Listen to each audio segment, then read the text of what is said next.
कि पुर नर नारी ये सुभग सुचि संता ओ धर्मशील ज्ञानी गुण। भगवान का अवतार क्यों होता है? साधु रक्षा के लिए। तो कर रहे हो, साधुओं पर फरसा चला रहे हो। समझिए थोड़ा, अगर भगवान का होगा तो फंसा होगा कि भगवान भी आओ, और जबकि भगवान का अवतार साधु रक्षा के लिए होता है, तो रक्षक अगर भक्षक बन जाएगा, रक्षक अगर भक्षक बनेगा, तो ये भैया न्याय है कि अन्याय? ये धर्म है कि अधर्म है? ये पुण्य है या पाप है? और सबसे बड़ी बात है कि भगवान हुई करके तुम साधु संतन का पीड़ा पहुंचा रहे हो। भगवान हुई के साधु संतन का पीड़ा पहुंचा रहे हो, तो ये तो गंदा काम कर रहे हो। क्योंकि मैंने नहीं जाना है, मैंने तो ये जाना है कि जब जब होए धर्म कहे हानि, अब बढ़ी असुर अधम अभिमानी। तब तब भगवान क्या करते हैं? तब तब प्रभु धरी, तब तब प्रभु धरी विविधो शरीरा। और क्या करते हैं? तो आचार्य कहते हैं कि हार ही कृपा निधि सज्जन। भगवान क्या करते हैं? सज्जनों की पीड़ा का हरण करते हैं। अब परशुराम जी सज्जनों की पीड़ा का हरण कर रहे हैं कि सज्जनों की पीड़ा बढ़ा रहे हैं? परशुराम जी सज्जनों की पीड़ा का हरण कर रहे हैं कि ये बढ़ा रहे हैं? तो हरण नहीं कर रहे हैं, ये बढ़ा रहे हैं। और जब बढ़ा रहे हैं तो फिर भगवान कैसे हो? भगवान हो तो इनकी रक्षा के लिए आया तो रक्षा करो। मान लो कोई दिक्कत आ जाए तो रक्षा न करो, या तो चली आए हो रक्षा करने, पर कोई समस्या आ जाए तो रक्षा न करो, ये तो चलेगा। लेकिन आए हो रक्षा करने के लिए तुम ही मारने लगाओ, क्या हो चलेगा का? जैसे उदाहरण दे रहा हूं, हम लोग आए हैं विश्वामित्र जी की यज्ञ की रक्षा के लिए आए हैं। कोनो दिक्कत आ जाए, कोनो परेशानी आ जाए तो यज्ञ रक्षा न करें, ये तो ठीक है कि भाई यज्ञ रक्षा के लिए आए थे और यज्ञ रक्षा नहीं कर रहे हैं, ये तो कहीं तक चलेगा। लेकिन आए हैं यज्ञ रक्षा के लिए और हम ही यज्ञ विध्वंस करने लगे तो क्या आओ चली का? तो भगवान तो कैसे हो? मतलब बड़ी विचित्र बात कर रहे हो कि भगवान हमें बताओ। अब भगवान काम करके इतना गंदा काम कर रहे हो, भगवान उनके काम इतना खराब वाला कर रहे हो कि सब लोग डर रहे हैं। हम डर जान कौनी बात नहीं है ना? मिथिला के लोग डर जाए कौनो बात नहीं। सुर मुनि नाग देवता डर रहे, महात्मा डर रहे, मुनि नाग और नगर नर नारी और सोच सकल त्रास उर भारी। मन पछितात और सिय महतारी, अब विधि अब सबरी बात बिगारी। प्रघुपति कार्य स्वभाव सुन सीता, अर्ध निमेष कलप सम। पहली बात। दूसरा तर्क बलि पर था और यहां था। आपने कहा राजा बलि ने क्या नियम माना? ध्यान देना थोड़ा। आपने कहा राजा बलि ने नियम नहीं माना, तो क्यों नहीं माना? ध्यान देना थोड़ा, क्यों नहीं माना? राजा बलि ने अगर नियम नहीं माना तो क्यों नहीं माना? क्योंकि नियम संसार के लिए होता है, भगवान के लिए कोई नियम नहीं होता है। जैसे भोजन और भजन, भोजन का एक नियम है और भजन का कोई नियम नहीं है। भजन जब मन आवे तब करो, परे हो तब करो, कहूं जा रहे हो तब करो, सो के उठो तब करो, काम करो तब करो, खाना खाओ तब करो, जहां मन हो जहां जाओ भगवान का भजन करते रहो। भगवान के भजन में कोई नियम नहीं है। अर्थात भोजन और भजन इसमें केवल एक अंतर है। क्या अंतर है? ईमानदारी से सोचिए और बताइए, सभी लोग अच्छे श्रोता बैठे हैं। भजन और भोजन इसमें क्या अंतर है? केवल मात्रा का अंतर है। भजन और भोजन इसमें केवल मात्रा का अंतर है। कहने का भाव भोजन मात्रा में होगा, लेकिन भजन बिना मात्रा के होगा। भजन में कोई मात्रा ना हो लेकिन भोजन की मात्रा हो। मात्रा कितनी हो कि भोजन कर रहे हो, डकार आ जाए तो भोजन को वहीं रोक दो, नहीं डकार के बाद में फिर सीधे फटकार है। इसलिए मात्रा लगी है उसमें, भोजन मात्रा है ओ की भोजन है ना। भजन बिना मात्रा के है तो भगवान के सामने कोई नियम नहीं चलेगा। इसीलिए तो भगवान ने कहा सर्वान धर्म परित्यज्यम मामेकम शरणम ब्रज, सभी धर्मों का त्याग करके मामेकम शरणम ब्रज, तुम मेरी शरण में आ जाओ। तो क्या भगवान धर्म को छोड़ने के लिए कहते हैं क्या? सर्वान धर्म परित्यज्यम में मामेकम शरणम ब्रज, क्योंकि भगवान के सामने कोई नियम नहीं लगता है। भगवान के सामने जाओ तो सब नियम तोड़ करके चले जाओ तो भगवान उसको अपना लेते हैं, सभी धर्मों का त्याग करके। जबकि धर्म का त्याग करना यह अधर्म, यह अधर्म है। धर्म का त्याग करना ये अधर्म है। लेकिन भगवान कहते हैं सर्वान धर्म परित्यज्यम मामेकम शरणम ब्रज, तुम सभी धर्मों का त्याग करके मेरी शरण में आ जाओ। तो मेरी शरण में आ जाओ माने धर्म को छोड़ो, माने नियम छोड़ो। और जब धर्म को छोड़ोगे, नियम को छोड़ोगे तो यद्यप नियम छोड़ना, धर्म छोड़ना ये गलत है, लेकिन भगवान के सामने न कोई धर्म है और ना ही कोई नियम है। वार्ता लंबी ना हो इसलिए मैं विराम यहीं पर लगा देता, आपसे उत्तर की प्रतीक्षा करता। कुछ टप्पल आ गए हैं, इनको भी ले लीजिए। चलिए हाँ चलिए, जितेंद्र जी को अवसर दिया जाए और इसके बाद फिर हम अपनी बात रखें। दो बातें आई हैं फिर से और सभी लोगों ने बड़े ध्यान से सुनी है। तो और जितेंद्र जी की लेखनी चल रही है, धीरे धीरे बदलता भी रहे। हाँ बिल्कुल बिल्कुल बिल्कुल, समाधान भी हो, आवश्यक शाखा अलग अलग फूटती रहे।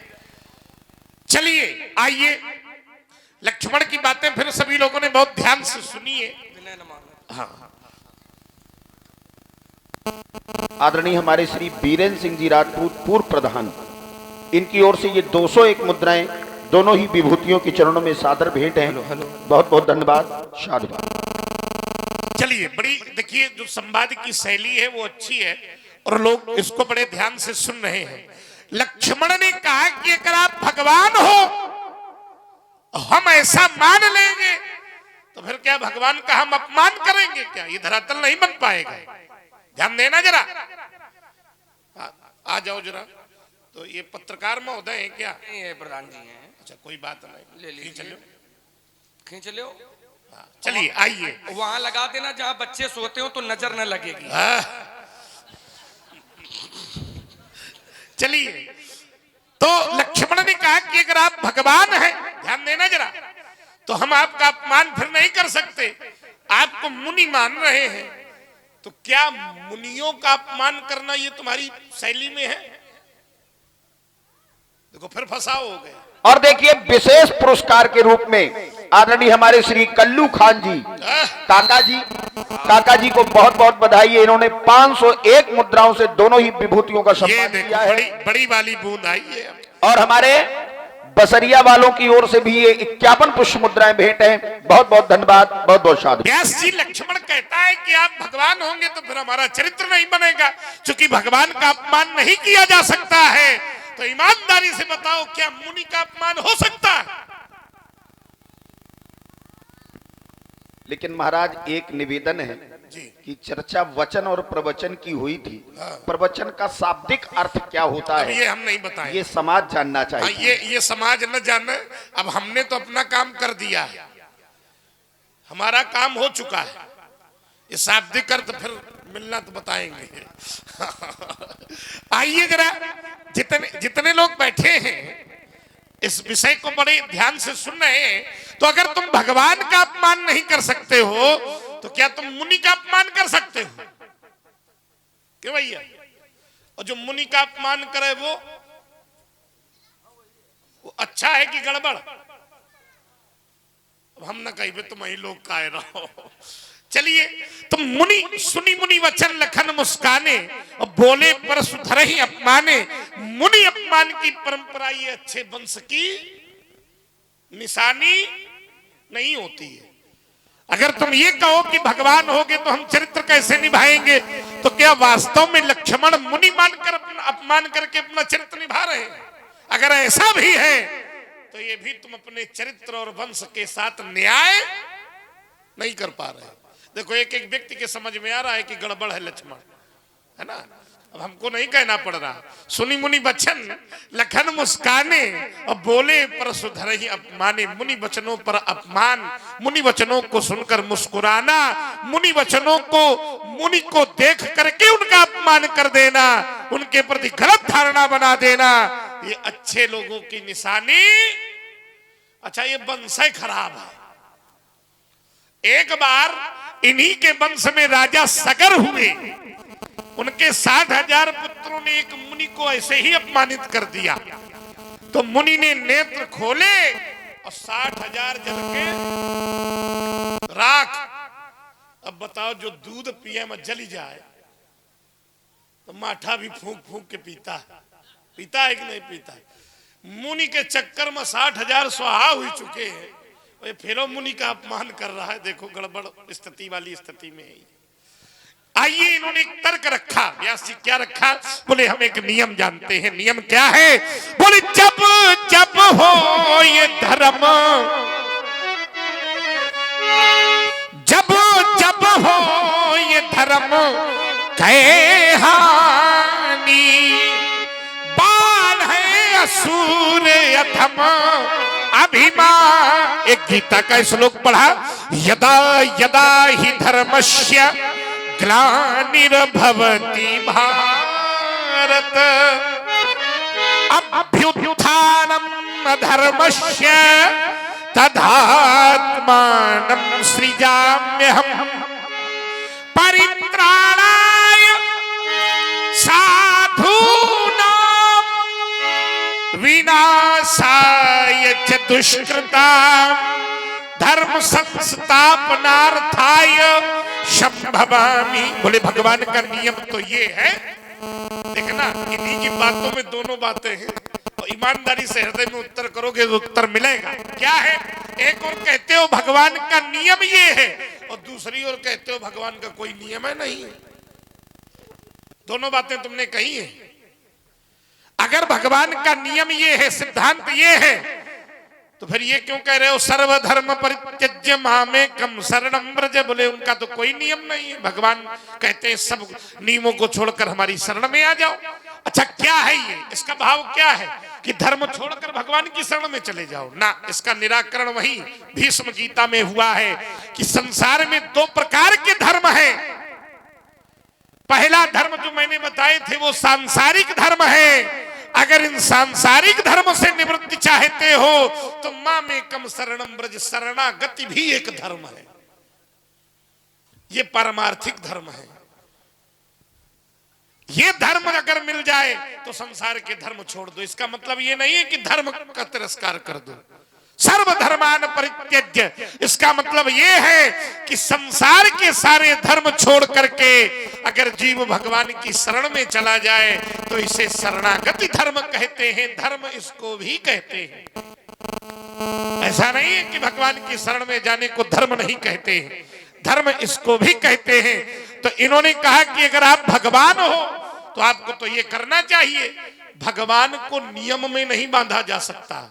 भगवान जो चाहे वो करेंगे और उस पर कोई उंगली, जैसे मैं एक उदाहरण दे रहा हूं, यात्रा आगे बढ़े। जैसे कैसे? तो बोले भगवान ने एक बार एक सती थी जिसका नाम था वृंदा। सब लोग पहुंचे होंगे वहां तक। किसकी पत्नी थी? जालंधर की। वृंदा सती थी। भगवान का धर्म क्या है? भगवान का नियम क्या है कि वो सतियों की रक्षा करे। क्यों भाई? लेकिन सती का सतीत्व भंग कर देना, क्यों भाई? सती का सतीत्व भंग कर देना अपराध है। अपराध है, बिल्कुल। तो भगवान को क्या किसी ने भगवान के ऊपर उंगली उठाई? ना।